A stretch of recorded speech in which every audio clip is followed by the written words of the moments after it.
नमस्कार दोस्तों, आपका स्वागत है अपने YouTube channel P for portfolio में। आज हम बात करने वाले हैं केमिकल सेक्टर के एक स्टॉक आरती इंडस्ट्रीज के बारे में। इसके क्वार्टर वन के रिजल्ट्स आ चुके हैं और भाई साहब प्रॉफिट में गिरावट देखने को मिल रही है। वाई बेसिस पे हमें 41% की गिरावट प्रॉफिट में देखने को मिल रही है। तो आगे आने वाले दिनों में कौन से लेवल्स और टारगेट्स दिखाई दे सकते हैं उसके बारे में बात करेंगे। लेकिन उससे पहले अगर आपने चैनल को सब्सक्राइब नहीं किया है तो प्लीज सब्सक्राइब कीजिए और रेगुलर अपडेट्स पाने के लिए नोटिफिकेशन बेल को प्रेस कीजिए। साथ ही साथ टेलीग्राम चैनल को भी ज्वाइन कीजिए जिसकी लिंक डिस्क्रिप्शन बॉक्स में दी गई है। तो आप देख सकते हैं आरती इंडस्ट्रीज का लास्ट ट्रेडेड प्राइस है 1014 रुपीज, मार्केट कैप है 17,000 करोड़ के आसपास, पी वैल्यूएशन है 32.97, जबकि इंडस्ट्री का पी 31.14 है, प्राइस टू बुक रेशियो है 5.75 के आसपास, डिविडेंड यील्ड है 0.34% और अगर बात करें डिलीवरेबल्स के बारे में तो 43.2% की डिलीवरीज दिखाई दे रही है। तो अब चलिए देखते हैं इसके क्वार्टर वन के रिजल्ट्स कैसे आए हैं।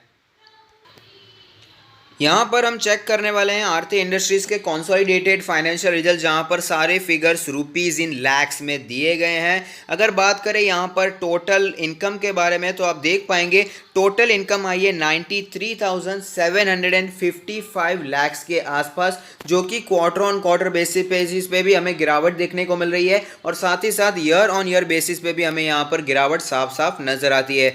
टोटल इनकम की तो बात हो गई है, अब बात कर लेते हैं यहाँ पर नेट प्रॉफिट के बारे में, यानी कि प्रॉफिट फॉर द पीरियड के बारे में। तो नेट प्रॉफिट जो निकल कर आता है वो है 8,320 लैक्स का, जो कि काफ़ी ज़्यादा नीचे दिखाई दे रहा है, चाहे वो क्वार्टर ऑन क्वार्टर बेसिस हो या ईयर ऑन ईयर बेसिस।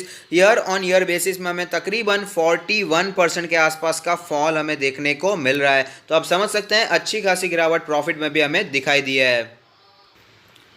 यहाँ पर मैं आपको बताना चाहूँगा कि आरती इंडस्ट्री दो सेगमेंट्स में काम करती है, स्पेशलिटी केमिकल्स और साथ ही साथ फार्मास्यूटिकल्स में जो काम आते हैं उन केमिकल्स में भी काम करती है। तो यहाँ पर आपको देखकर समझ में आएगा कि यहाँ पर आप देख पाएंगे फार्मास्यूटिकल्स वाले में हमें ज़्यादा गिरावट देखने को नहीं मिली है, उस सेगमेंट से फिर भी रेवेन्यू हमें कॉन्स्टेंट ही दिखाई देती है, लेकिन स्पेशलिटी केमिकल्स में गिरावट देखने को मिल रही है। ये हो गई है रेवेन्यू की बात। अब बात कर लेते हैं सेगमेंट रिजल्ट्स के बारे में, यानी कि प्रॉफिट लॉस के बारे में। तो जो स्पेशलिटी केमिकल्स है वहाँ पर हमें बहुत ज़्यादा झटका लगता हुआ नजर आता है। 12,962 लैक्स की हमें यहाँ पर प्रॉफिट देखने को मिल रही है स्पेशलिटी केमिकल से, जो कि काफ़ी ज़्यादा नीचे है वाई बेसिस और क्वार्टर ऑन क्वार्टर बेसिस दोनों के कंपैरिजन में। लेकिन फार्मास्यूटिकल्स की बात करें तो यहाँ पर हमें प्रॉफिटेबिलिटी बढ़ती हुई नजर आती है। आप देख पाएंगे 4,531 लैक्स के आसपास का हमें प्रॉफिट देखने को मिल रहा है फार्मास्यूटिकल सेगमेंट से, जो कि एक अच्छी जानकारी है, इसे हमें नोट करना चाहिए। अगर आप आरती इंडस्ट्री में इन्वेस्ट करना चाहते हैं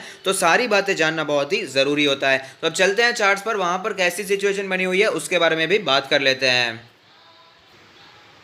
तो आप देख सकते हैं कि हम लोग चार्ट्स पर आ चुके हैं, जहां पर हमें पता चलता है कि जब मार्केट में भयंकर गिरावट थी तब आरती इंडस्ट्री में भी भयंकर गिरावट बनी हुई थी। तब 700 के आसपास स्टॉक ने सपोर्ट लिया था, उसके बाद हमें अच्छी तेजी देखने को मिली, स्टॉक ने ऑल टाइम हाई बनाया 1200 के आसपास के लेवल पर। लेकिन उसके बाद गिरावट भी बनी रही थी, यहाँ पर हमें 850 के आसपास के लेवल देखने को मिले। उसके बाद वापस हमें तेजी लौटती हुई नजर आ रही थी, 1100 के लेवल अचीव होते हुए नजर आ रहे थे, लेकिन गिरावट यहाँ पर फिर से बनती हुई नजर आ रही है। अभी फिलहाल की सिचुएशन के बारे में बात करें तो करंटली तो सारे मूविंग एवरेज के ऊपर ही स्टॉक ट्रेड करता हुआ नजर आता है। इंडिकेटर्स के बारे में बात करें तो मनी फ्लो इंडेक्स का नंबर कैलकुलेट होकर आता है 88.48। यहाँ पर पिछले 2-3 दिनों से हमें 100 रुपए की कम से कम गिरावट देखने को मिल चुकी है। उसके बावजूद मनी फ्लो इंडेक्स का नंबर अभी भी हाईली ओवरबॉट जोन में ट्रेड करता हुआ नजर आ रहा है। अगर बात करें आरएसआई के लेवल के बारे में तो आरएसआई का लेवल कैलकुलेट होकर आता है 57.58। आप देख पाएंगे यहाँ पर हमें अच्छा खासा करेक्शन देखने को मिल रहा है,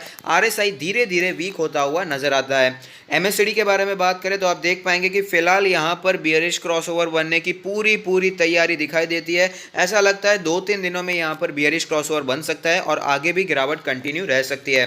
बॉलिंजर बैंड के बारे में बात करें तो आप देख पाएंगे कि बॉलिंजर बैंड के लोअर बैंड के आसपास स्टॉक ने सपोर्ट लिया, तेजी दिखाई, अच्छे दिन तक हमें तेजी कंटिन्यू भी रही थी। अपर बैंड के आसपास ही स्टॉक ट्रेड कर रहा था, लेकिन उसके बाद रेजिस्टेंस तो फेस करना ही पड़ता है और स्टॉक में हमें गिरावट वापस आती हुई भी नजर आ रही है। अपर बैंड का लेवल है 1093 के आसपास का लेवल और हमें फिर गिरावट देखने को मिली है। मीडियन का लेवल है 977 के आसपास का लेवल और अगर बात करें लोअर बैंड के बारे में तो वो है 861 के आसपास का लेवल।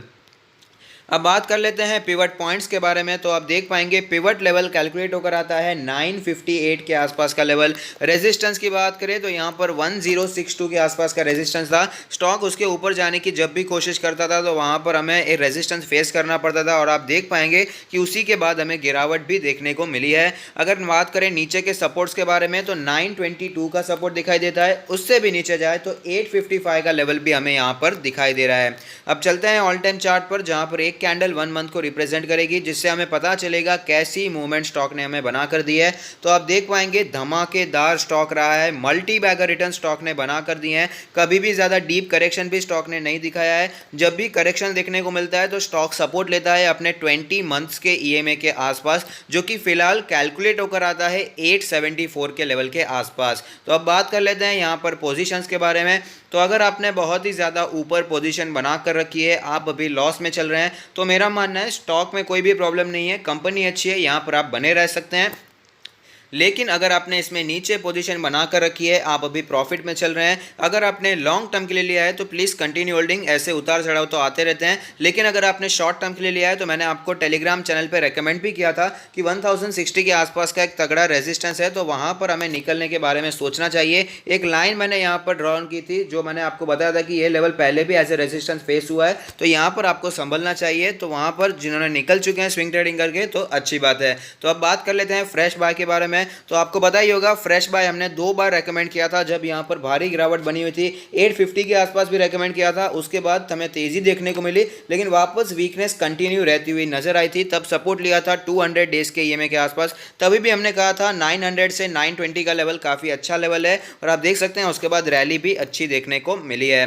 तो अभी अगर आपने फ्रेश पोजीशन नहीं बनाई है, तो अगर फ्रेश बाइंग करना चाहते हैं एग्रेसिव इन्वेस्टर्स के लिए, जो मैं लेवल बताना चाहूँगा वो होगा 100 डेज और 50 डेज के ईएमए के आसपास। आप देख पाएंगे ब्लू और ग्रीन लाइन दोनों एक दूसरे के नज़दीक ही हमें दिखाई देती है। तो अगर आपको स्टॉक 940 से करके 960 970 के आसपास दिखाई देता है, तो वहां पर लॉन्ग टर्म के लिए बाइंग इनिशिएट कर सकते हैं, जो कि एग्रेसिव इन्वेस्टर हैं। लेकिन जो वेट करना चाहते हैं, पेशेंट इन्वेस्टर हैं, उनके लिए भी मैं लेवल बताना चाहूँगा। स्टॉक ने पहले सपोर्ट लिया था 200 डेज के ईएमए के आसपास, 900 के आसपास सपोर्ट लिया था। तो अगर आपको स्टॉक कहीं पर भी 890 से करके 920 के आसपास स्टॉक दिखाई देता है, तो वहां पर बाइंग इनिशिएट की जा सकती है लॉन्ग टर्म के लिए, जो कि फिलहाल वेट करना चाहते हैं। तो अगर आपको ये वीडियो पसंद आता है तो लाइक कीजिए, शेयर कीजिए, कमेंट कीजिए, सब्सक्राइब कीजिए और मुझे मोटिवेट कीजिए। Thank you. Stay happy, happy investing.